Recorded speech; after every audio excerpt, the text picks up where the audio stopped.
والعاقبة للمتقين والصلاة والسلام على سيد الأولين والآخرين خاتم النبيين حبيب إله العالمين سيدنا وشفيعنا ومولانا محمد وعلى آله وأصحابه أجمعين. أما بعد، فأعوذ بالله من الشيطان الرجيم.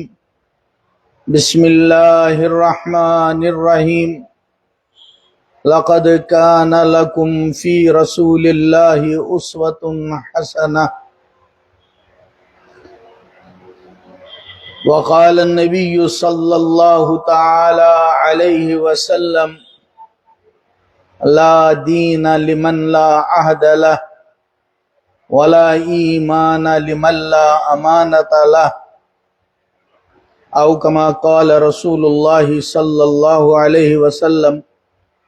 صدق الله المولانا العظيم وصدق رسوله النبي الكريم، ونحن على ذلك من الشاهدين والشاكرين، والحمد لله رب العالمين.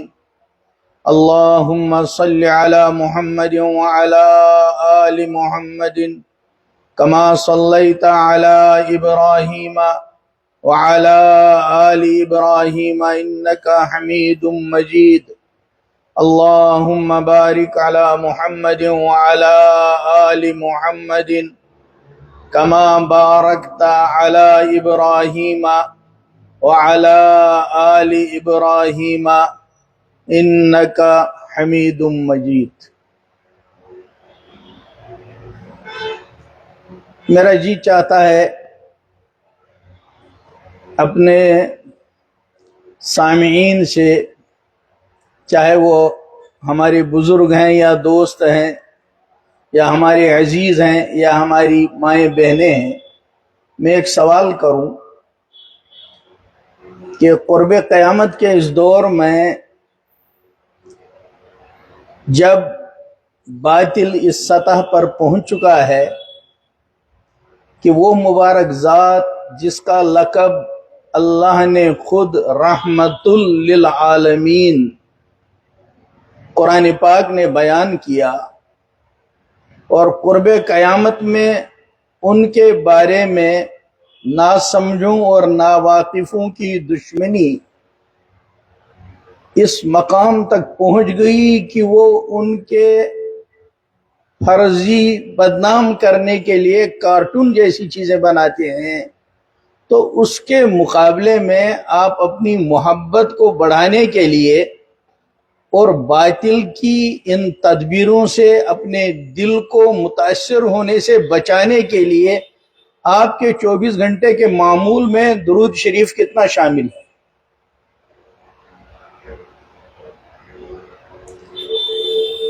ہمارے مکمل دین کی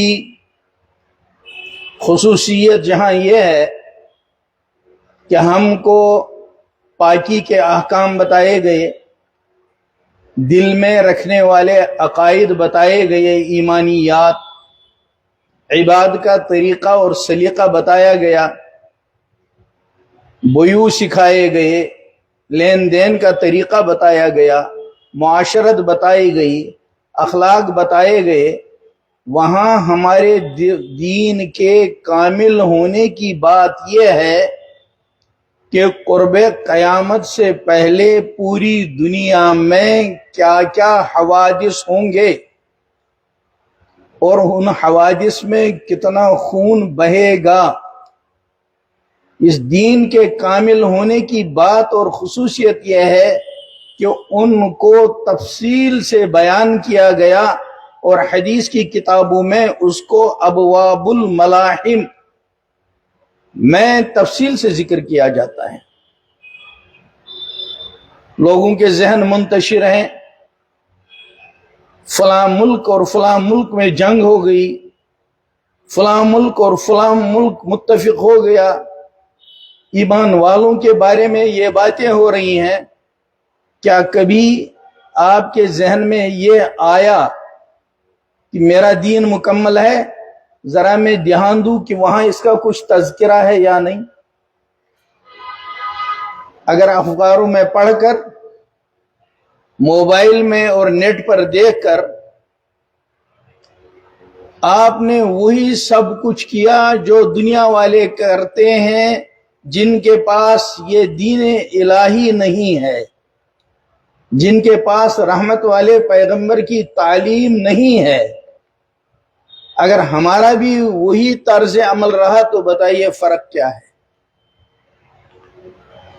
جبکہ ہمارے یہاں تفصیلات موجود ہیں کہ قیامت سے پہلے دنیا میں کیا کیا بڑے بڑے حوادث ہوں گے، کتنے جھگڑے ہوں گے انفرادی اور اجتماعی اور قوموں کے درمیان، اور حق اور باطل میں اتفاق و اتحاد کہاں ہوگا اور کن میں ہوگا. کیا کبھی اس کا خیال آیا؟ اگر نہیں آیا تو سوچئے کیا ہمیں اس طرف دھیان دینا چاہیے یا نہیں، یا ذہنوں میں یہی بوجھ ہر وقت لیے رہنا ہے، ٹینشن اور ڈپریشن کو اختیار کرنا ہے، یا ہمیں تلاش کرنا ہے کہ جب ہمارا دین مکمل ہے تو کیا اس قسم کی کوئی چیز ہمیں کتابوں میں ملتی ہے؟ کیا خاتم النبیین محمد رسول اللہ صلی اللہ علیہ وسلم نے اس بارے میں ہماری کوئی رہبری فرمائی ہے؟ اور دوسرا جو بہت بڑا چیپٹر بہت تفصیل کے ساتھ ہماری کتابوں میں موجود ہے، جس کو اشراط الساعہ کہتے ہیں، قیامت سے پہلے ظاہر ہونے والی علامتیں، وہ انڈیویجول بھی ہیں، انفرادی بھی بیان کی گئی ہیں اور اجتماعی بھی بیان کی گئی ہیں. یہ سب کیوں ہے اس مکمل دین میں؟ تاکہ جس خوش نصیب کو اللہ نے اپنی رحمت سے یہ دین عطا فرمایا، جس خوش نصیب کو اللہ پاک نے اپنے پیارے حبیب محمد الرسول اللہ صلی اللہ علیہ وسلم کی امت میں پیدا فرمایا، اس کی درخواست کے بغیر، اس کے چاہنے کے بغیر، اس کے تصور کے بھی بغیر، اس کے لیے ان چیزوں کو واضح بیان کیا کہ یہ کسی مرحلے میں کسی دوسرے کا دست نگر نہ ہو، اس کو نگاہ نہ اٹھانی پڑے کہ میرا یہ معاملہ کہاں سے حل ہوگا. میرے بھائیوں، ان حالات میں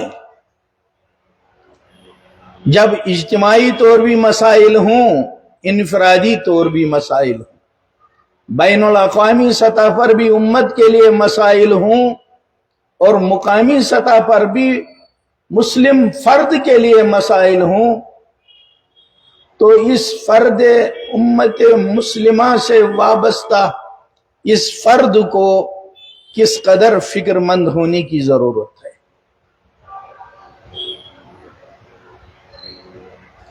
احادیث میں جہاں کتاب الطہارہ ہے، کتاب الصلاح ہے، کتاب البیوع ہے، کتاب الاجارہ ہے، کیا کیا ابواب ہیں، وہاں ایک چیپٹر احادیث میں شمائل کے نام سے ہے. شمائل کا کیا مطلب؟ اس چیپٹر میں بحث ہوتی ہے کہ نبی کریم صلی اللہ علیہ وسلم کا روئے مبارک کیسا تھا. آپ صلی اللہ علیہ وسلم جب مسکراتے تھے تو آپ کے دندان مبارک دانت کیسے ظاہر ہوتے تھے. یہ تو لوگ اس وقت تقریروں کے دوران موبائل فٹ کرنے جاتے ہیں. صحابہ کرام رضوان اللہ علیہ اجمعین کی مجلسوں کا رنگ، جو صحابہ اپنے الفاظ میں بیان کرتے ہیں، موبائل ایسا ریکارڈ کر نہیں سکتا. ایک صحابی بیان کرتے ہیں، شمائل ترمذی میں حدیث موجود ہے، امام ترمذی کی شمائل محدثین کے درمیان بہت مشہور ہے.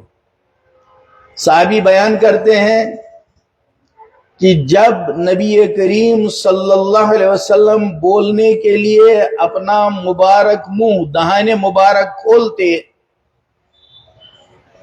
تو ہم کیا دیکھتے؟ کأن النور یخرج من ثنایا. یہ قاری لوگ جو قرآن سکھاتے ہیں قرآن کی تلاوت، کیونکہ قرآن ویسا پڑھنا ہے جیسا نازل ہوا. قرآن پڑھنا ویسا ہے جیسا نازل ہوا. میری بہنیں بھی سن لیں، مائیں بھی سن لیں، میرے جوان دوست بھی سن لیں، بزرگ بھی سن لیں. اور میں ہر مسجد میں، ہر جلسے میں یہ بات یاد دلانے کی کوشش کرتا ہوں، یہ کہہ کر کہ اللہ آپ سے ایک سوال کر رہا ہے، اللہ ہم سے پوچھ رہا ہے. میں بہت سادہ الفاظ میں آپ تک بات پہنچانے کی کوشش کر رہا ہوں. مسائل کا انبار ہے، میں ضرورت کی بات آپ تک پہنچانے کی کوشش کر رہا ہوں. اللہ سوال کر رہا ہے، میرے بندو، تمہارے ابا سو رہے تھے، امی سو رہی تھی، یہ اللہ تھا جو ماں کے پیٹ کے اندھیرے میں تمہاری آنکھ سیٹ کرا رہا تھا. نہ ابا کو معلوم ہے، نہ اماں کو معلوم ہے. گویا اللہ یہ بتانا چاہتے ہیں، اندھیرے میں اگر تمہاری آنکھ ٹیڑھی سیٹ ہو جاتی تو تمہارے ماموں زاد، چچا زاد، پھوپھا زاد، تمہارے کزن بھی کل بڑے ہو کر تمہارے نام کے ساتھ کانا اور بہنگا کا لقب لگا دیتے. اللہ فرماتے ہیں یہ میں ہوں اس اندھیرے میں تمہاری آنکھ کو ٹھیک ٹھیک سیٹ کرایا. اللہ فرماتے ہیں یہ میں ہوں جس نے اس اندھیرے میں تمہارے دماغ میں، تمہارے سر میں سری برم بیلم اور میڈولا کو سیٹ کرایا، میموری کارڈ فٹ رکھوایا. یہ میں ہوں جس نے اس اندھیرے میں تمہاری زبان ایسی فٹ کرائی کہ اس وقت تم چہک رہے ہو جب بول رہے ہو. میں مجھ سے پہلے جو دونوں حضرات بولے کتنا عالی شان بولے.